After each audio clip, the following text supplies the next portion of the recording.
Perkongsian terbaru daripada penyanyi Amira Othman baru-baru ini buat ramai netizen rasa tenang dan tersentuh apabila dia memuat naik momen suaminya, Fatah Amin, sedang mengajar anak mereka mengaji. Dalam video tersebut, anak kecil mereka, Nur Fatimah Aisyah, dilihat memakai telekung sambil belajar muqaddam bersama Fatah. Apa yang mencuri perhatian ramai apabila Amira berkongsi bahawa Fatimah memanggil Fatah dengan panggilan Ustaz Daddy, membuat ramai netizen tersenyum melihat keakraban mereka sekeluarga. Ruangan komen juga dipenuhi pujian daripada orang ramai yang tersentuh melihat pasangan itu berusaha menerapkan nilai agama dalam kehidupan anak sejak kecil lagi. Ramai mengakui mereka membayangkan suasana keluarga yang tenang dan bahagia apabila melihat momen seperti solat bersama, mengaji dan meluangkan masa dalam suasana penuh kasih sayang.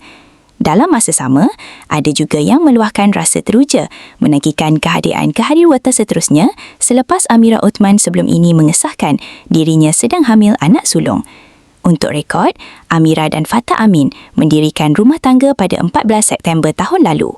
Kadang-kadang kebahagiaan paling mahal bukan tentang kemewahan, tapi saat sederhana apabila satu keluarga duduk bersama, belajar agama dan membesar dengan kasih sayang. Terima kasih kerana menonton Chua Viral TV.